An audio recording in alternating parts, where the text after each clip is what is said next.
오늘 메시지는 어떤 특정 주제를 다룬다기보다는 오늘 말씀을 읽으면서 편안한 마음으로 우리에게 다가오는 내용을 여러분과 함께 자유롭게 혹은 편안하게 나누는 시간을 가지려고 합니다.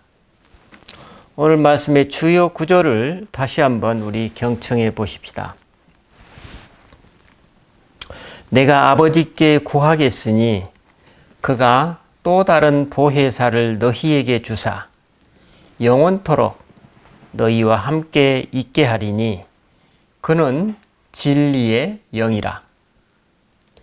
세상은 능히 그를 받지 못하나니 이는 그를 보지도 못하고 알지도 못함이라. 그러나 너희는 그를 아나니 그는 너희와 함께 거하심이요 너희 속에 계시겠습니다. 내가 너희를 고아와 같이 버려두지 아니하고 너희에게로 오리라. 조금 있으면 세상은 다시 나를 보지 못할 것이로되 너희는 나를 보리니 이는 내가 살아있고 너희도 살아있겠음이라. 그날에는 내가 아버지 안에, 너희가 내 안에, 내가 너희 안에 있는 것을 너희가 알리라. 방금 읽은 본문의 내용을 여러분은 어떻게 받아들이고 계십니까?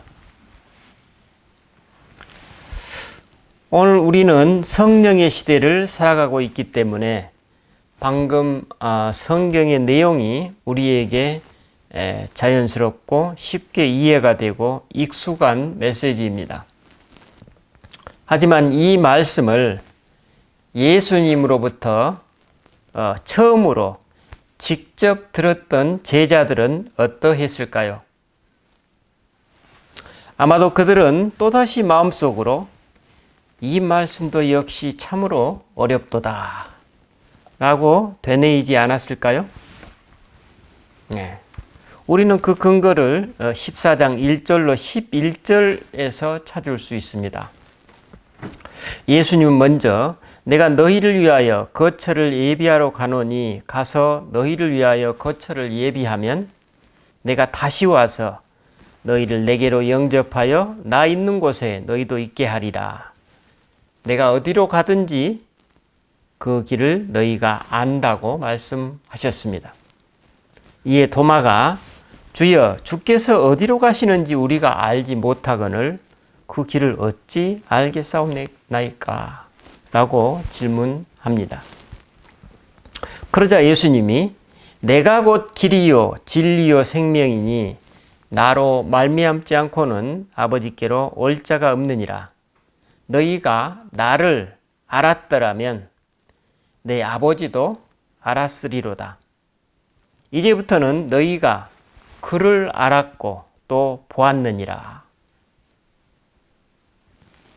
도마의 질문에 대한 예수님의 이 응답이 제자들로 하여금 더욱더 알 수 없는 수수께끼 속으로 몰아 넣었을 것입니다.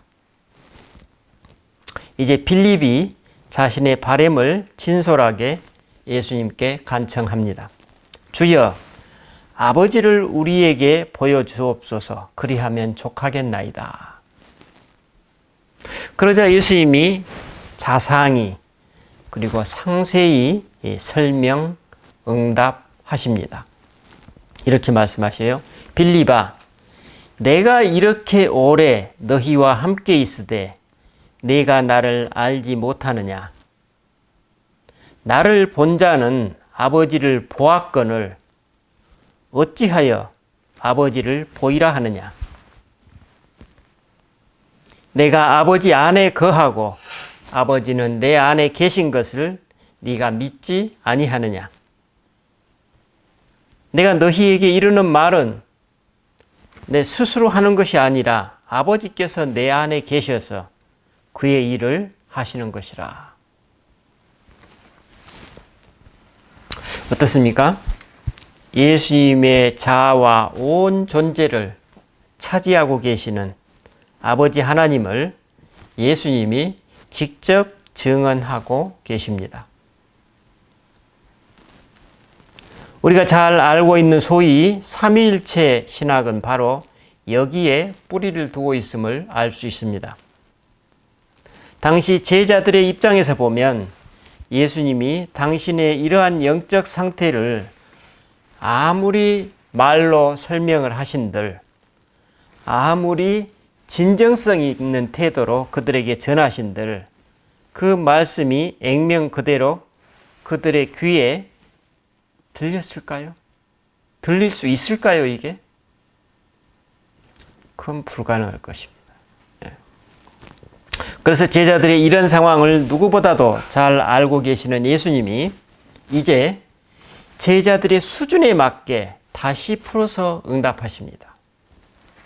뭐라고 하십니까? 내가 아버지 안에 거하고 아버지께서 내 안에 계심을 믿으라. 그렇지 못하겠거든 행하는 그 일로 말미암아 나를 믿으라. 그러셨습니다. 뭐라고요? 행하는 그 일로 말미암아 나를 믿으라. 그래서 예수님은 믿지 못하는 그들을 위해서 실제로 그들로 하여금 당신의 십자가 죽음과 부활 그리고 성령 체험을 통해 그 일, 즉 예수님이 아버지 안에 그리고 아버지께서 예수님 안에 계심을 예수님 당신이 직접 행하셨음을 알 수 있습니다. 그리고 당신이 아버지 하나님께로 가시고 이후 제자들에게 성령 강림을 체험케 하십니다. 왜냐하면 제자들은 그 일을 직접 체험하지 않으면 믿을 수 있는 상태가 아니었기 때문입니다. 오늘 본문은 바로 이런 맥락에서 이어지고 있습니다. 예수님 여기서 특별히 이런 상황의 제자들에게 이렇게 말씀해요. 또 다른 보혜사 그랬어요. 또 다른 보혜사 성령 하나님을 보내시겠다고 약속하십니다. 예수님은 성령을 언급하시면서 또 다른이라는 이 수식어를 사용하십니다. 즉 성령은 예수님 대신 오시는 분이라는 의미입니다. 예수님이 아버지 하나님께 가시는 대신에 성령 하나님을 보내신다는 말씀입니다. 그런 의미에서 성령은 본질적으로 그리스도로 오신 예수님과 같은 분이심을 알 수 있습니다. 여기서 예수님은 성령 하나님을 보혜사라는 단어로 동일시하고 계십니다. 그렇다면 보혜사란 단어의 뜻은 무엇일까요? 보혜사란 그리스어로 파라클레토스라는 단어를 번역한 말입니다. 파라클레토스의 문자적 의미는 옆에 있도록 불린 자라는 뜻이라고 합니다. 옆에 있도록 불린 자. 즉 파라라는 말은 옆에라는 의미이고 클레토스라는 말은 불린 자라는 의미를 나타낸다고 합니다. 그러므로 성령 하나님은 이 세상에서 지금 취약한 삶을 살아가고 있는 성도들을 위해서 옆에 있도록 불린 자라는 의미입니다. 그래서 파라클레토스를 당시 로마인들이 썼던 라틴어로는 아드보카투스라는 단어로 번역했는데 이 단어 역시 아드라는 말은 옆에라는 뜻이고 보카투스라는 말은 불린 자를 의미한다고 합니다. 그런데 이 단어를 법정에서 사용할 때 법정에 서게 된 누군가를 변호해 주는 사람을 가리킬 때 이 아드보카투스라는 단어를 사용했다고 합니다. 당시 이 복음서의 수신자들이었던 요한 공동체가 유대인들로부터 극심한 박해를 받고 있는 상황임을 감안하면 이 보혜사 성령의 존재가 그들에게 얼마나 큰 힘이 되고 위로가 되었을지 짐작할 수 있습니다. 그렇죠? 예수님은 당신처럼 제자들도 이 세상의 법정에서 박해당할 것을 미리 아시고 하나님이 재판관이신 하늘 법정의 관점에서 그들이 자신들의 상황을 받아들이기를 바라셨던 것입니다. 그리고 이 재판정에서 그들의 변호사는 다름 아닌 그들을 위해서 탄원해 주시는 성령이시라는 메시지입니다. 우리는 바로 이런 맥락에서 마가복음 10장의 예수님 말씀을 이해할 수 있습니다. 예수님이 이렇게 말씀하십니다. 또 너희가 나로 말미암아 총독들과 임금들 앞에 끌려가리니 이는 그들과 이방인들에게 증거가 되게 하려 하심이라. 너희를 넘겨줄 때에 어떻게 또는 무엇을 말할까 염려하지 말라. 그때에 너희에게 할 말을 주시리니 말하는 이는 너희가 아니라 너희 속에서 말씀하시느니 곧 너희 아버지의 성령이시니라 라고 말씀하십니다. 또한 이 그리스어 파라클레토스는 변호사라는 의미 말고도 위로자, 중재자, 협조자라는 뜻을 가지고 있다고 합니다. 물론 우리가 보고 있는 이 개역 개정판에서는 보혜사라는 단어를 사용하고 있습니다. 즉 보존해 주시고 은혜를 주시는 스승이라는 뜻입니다. 그러므로 이 같은 내용을 종합해 보면 성령 하나님은 예수님의 계승자로서 예수님이 하셨던 일을 계속 수행하시는 분임을 알 수 있습니다. 그래서 성령 하나님은 제자들과 항상 함께 하시고 제자들을 돌보시고 그들을 진리로 인도하시는 분임을 알 수 있습니다. 다시 말하면 성령 하나님은 예수님을 대신하는 지금 살아계신 그분의 인격화된 말씀 혹은 인격화된 진리라고 볼 수 있습니다. 그래서 예수님은 제자들에게 14장 17절에서 너희는 그분을 알고 있고 그분은 너희와 함께 머무시고 너희 안에 계신다고 말씀하십니다. 이런 관점에서 예수님이 아버지 하나님께 가신 후 제자들의 삶이 어떠했습니까? 개인적인 삶에서 보면 베드로 사도와 스데반 집사는 모두 성령이 충만하여 예수님을 그리스도로 담대하게 전했음을 사도행전이 증언하고 있습니다. 물론 나머지 제자들도 마찬가지죠. 그뿐 아니라 공동체 안에서 예상치 못했던 새로운 문제들을 마주할 때마다 제자들은 성령 하나님의 인도하심을 따라서 창의적인 해법을 찾았음을 알 수 있습니다. 그 대표적인 사례를 들면 사도 바울의 선교로 말미암아서 이방인들이 교회 안에 많이 들어오게 되면서 소위 할례와 율법의 준수 문제가 유대인들과 사도 바울 사이에 갈등과 충돌을 야기시켰습니다. 사도들은 이때 이방인의 입교 조건에 대해서 회의를 갖게 되었습니다. 여기서 사도들은 다음과 같이 결론을 내립니다. 사도행전 15장 28절에 이렇게 나와 있습니다. 성령과 우리는 이 요긴한 것들 외에는 아무 짐도 너희에게 지우지 아니하는 것이 옳은 줄 알았노라. 우리는 여기서 성령과 우리라는 표현에 주목하게 됩니다. 이 성령과 우리라는 표현은 그 결정의 주체가 사도들보다 성령 하나님이심을 알 수 있습니다. 즉 사도들이 성령 하나님의 인도를 받아 그와 같은 결론에 이르게 된 것입니다. 그들 모두는 성령 하나님께 마음의 문을 열고 회의 내내 성령의 뜻을 분별했던 것입니다.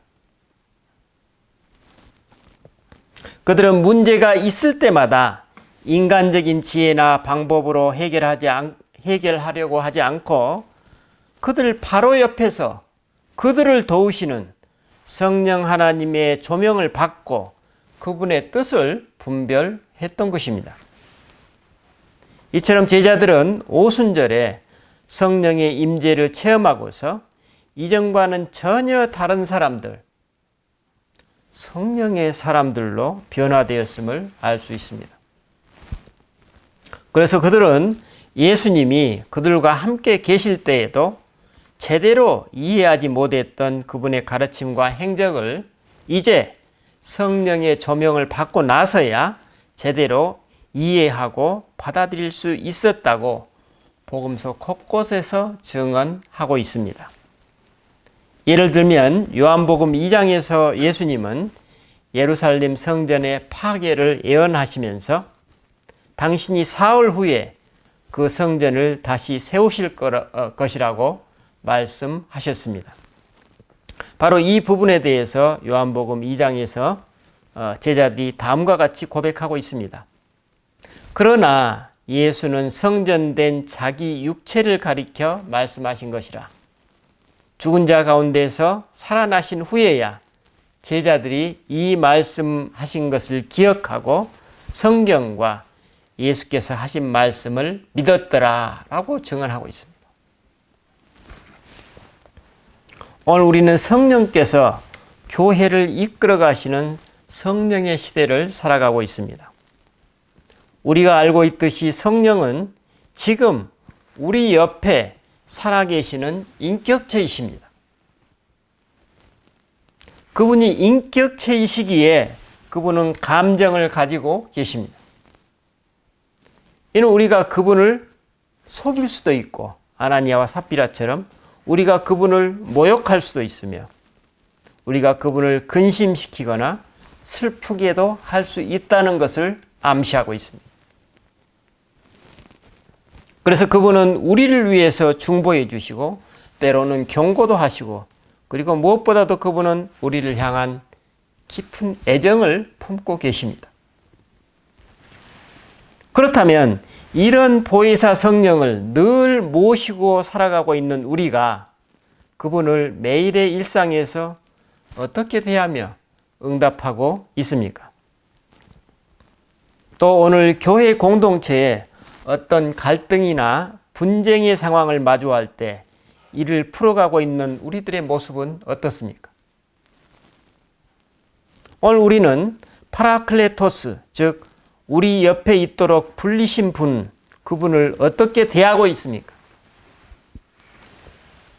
인도의 영성가 앤서니 드멜로라는 분이 이렇게 주장했다고 합니다. 오늘날 교회에 가장 필요한 것은 새로운 법률, 새로운 신학, 새로운 구조, 새로운 예배가 아닙니다. 성령이 없다면 이 모든 것들은 영혼이 죽은 몸과 같습니다. 지금 우리에게는 돌과 같은 마음 대신에 살아있는 마음을 채워주실 분이 절실히 필요합니다. 더 구체적으로 말하자면 성령으로 가득 찬 사람들이 필요합니다. 라고 얘기했습니다. 그렇다면 성령의 역사가 오늘 우리 안에서 이루어지기 위해서 우리가 염두에 두어야 할 점은 무엇일까요? 성령께서는 참으로 민감하고 섬세하신 분이라는 사실입니다. 성령 하나님이 민감하고 섬세하시다는 의미는 첫째로 성령께서 우리의 필요와 감정을 우리 자신보다 더 잘 헤아리시고 돌봐주시는 능력을 가지셨다는 것입니다. 즉 성령께서는 민감하고 섬세하시기 때문에 우리의 필요를 더 헤아리시고 도움을 주신다는 것입니다. 두 번째로 그분은 민감하시기 때문에 우리와의 관계에서 쉽게 다치실 수 있는 분입니다. 그분은 우리가 조금이라도 자기 중심적인 욕심을 앞세우면 슬퍼하시면서 우리 뒤로 물러나십니다. 그때 그분은 우리를 떠나시지는 않지만 안타까워하시면서 우리 존재의 주변부로 물러나 버리십니다. 이처럼 그분이 우리의 주변부로 물러나시면 우리는 불가피하게도 그분의 현존을 의식하지 못하게 됩니다. 그처럼 우리 역시 성령 하나님께 아주 민감하게 창조되었습니다. 이 같은 이유로 사도 바울은 에베소서 4장 30절에서 성령을 근심하게 하지 말라고 권면하고 있습니다. 그러면 우리가 성령 하나님으로 하여금 근심하지 않게 하기 위해서는 어떻게 해야 될까요? 그렇습니다. 성령의 인도를 받아야 합니다. 로마서 8장 30절에서 사도 바울은 하나님의 영의 인도를 받는 이들을 모두 하나님의 자녀라고 말씀하고 있습니다. 그럼 우리가 하나님의 자녀라면 우리는 자연스럽게 하나님의 영의 인도를 받는 것입니다. 이것이 당연한 성도의 삶입니다. 우리가 여기서 알 수 있는 것은 성령은 우리를 인도하시는 분이지 우리를 통제하시거나 지시하시는 분이 아니라는 것입니다. 강제적으로. 그렇기에 성령의 인도를 받기 위해서 제일 중요한 것은 무엇일까요? 그렇습니다. 우리의 의지를 온전히 내려놓을 때 우리는 비로소 성령의 도우심을 받을 수 있습니다. 중세의 영성과 이자 영분별의 대가이셨던 이냐시오라는 분은 다음과 같은 그 고백의 기도를 드렸습니다. 잘 들어보십시오. 주여 나를 받으소서. 나의 모든 자유와 기억과 의지를 그리고 내가 소유한 모든 것을 받으소서. 당신이 모든 것을 저에게 주셨나이다. 당신에게 그것들을 돌려드리나이다. 모든 것이 다 당신의 것이오니 당신의 뜻대로 주관하소서. 제게는 당신의 사랑과 은총만 주소서.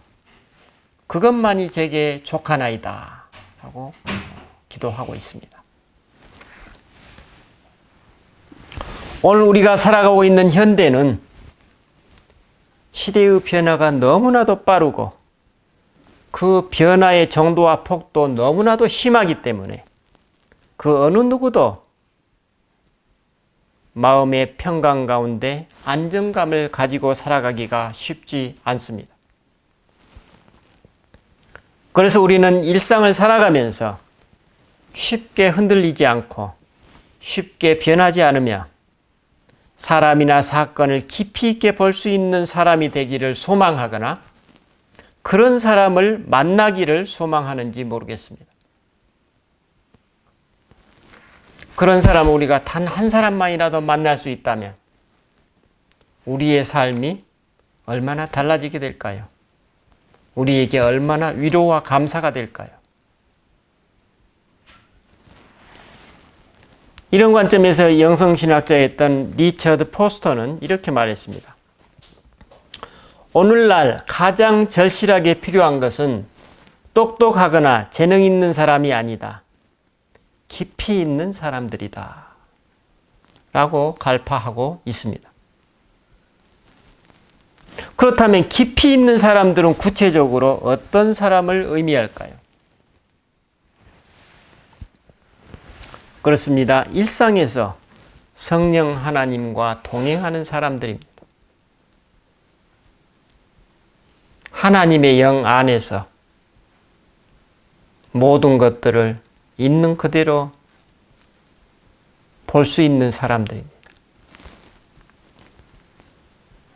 삶의 고비고비 순간순간마다 우리 안에서 작용하는 영들을 분별하면서 하나님의 이끄심에 따라 삶을 살아가는 사람들입니다. 바로 그들에게 하나님의 평화와 하나님께서 주시는 자존감과 안정감을 우리는 직감적으로 느낄 수 있습니다. 그들의 존재 자체만으로도 우리에게는 말할 수 없는 은총입니다.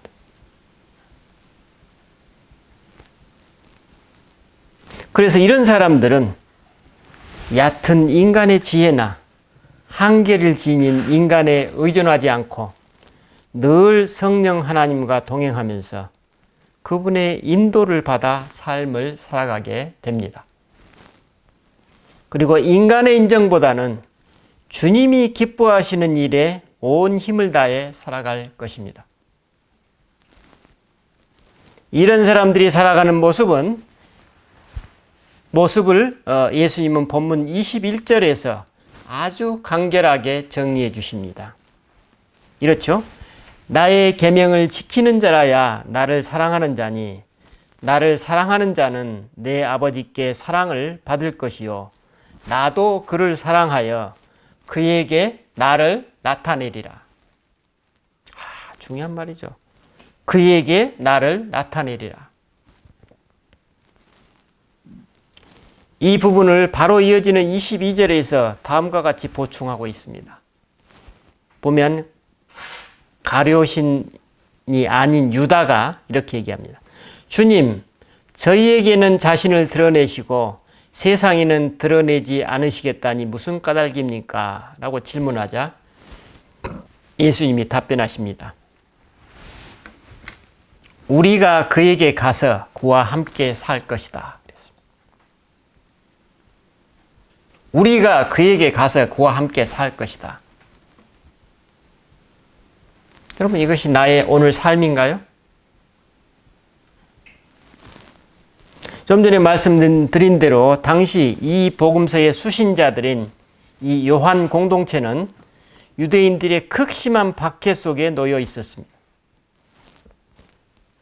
그래서 방금 유다의 이 질문은 예수님이 분명 그리스도이시라면 왜 그 소수인 우리들에게만 나타내 보이시고 다수인 많은 유대인들, 자신들을 핍박하는 그 유대인들에게 지금 거부당하고 계시는지 거기에 대한 질문이었음을 알 수 있습니다.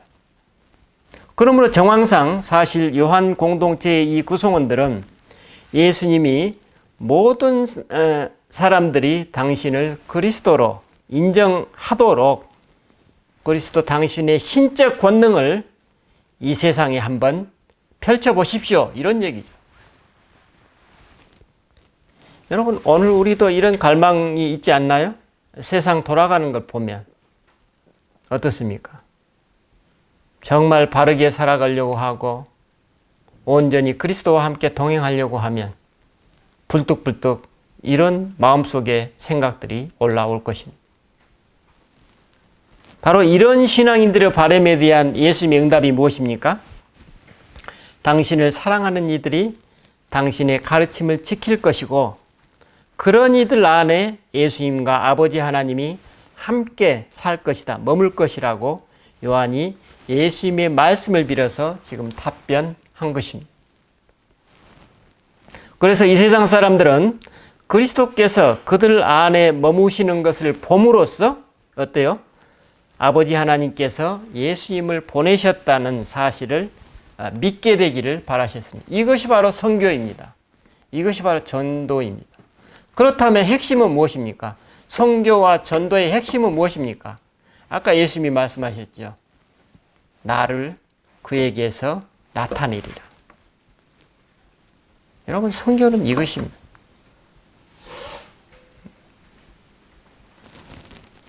그렇다면 여기서 핵심은 무엇입니까? 겉으로 보이는 것입니까? 그것의 진정성입니다. 진정성입니다. 그 진정성을 담보하는 분이 누구십니까? 바로 성령 하나님이고 그 성령 하나님께 대한 우리들의 반응이 어떻습니까? 순전할 때 우리는 성령 하나님의 인도하심을 더 온전히 받을 수 있게 될 것입니다.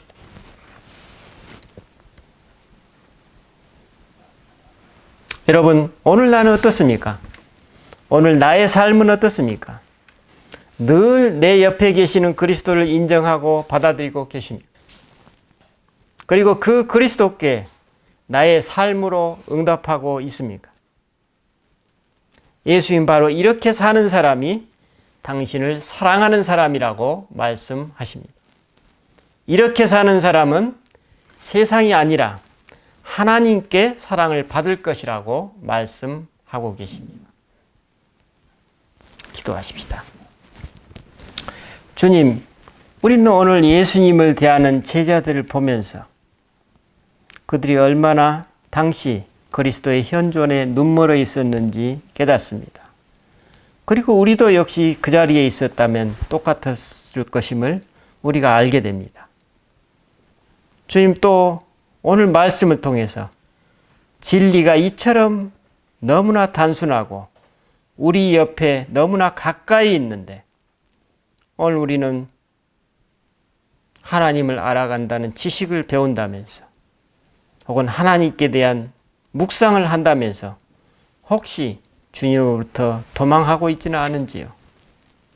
진지하게 돌아볼 수 있는 우리가 되게 하옵소서. 주님, 우리가 이제 아주 순전하고 단순한 마음으로 우리 일상에서 당신을 영접하고 당신과 교제하고 소통하게 하옵소서. 그래서 우리에게서 당신이 드러나게 하옵소서. 우리 주 예수 그리스도 이름으로 기도드립니다. 아멘. 예, 우리 찬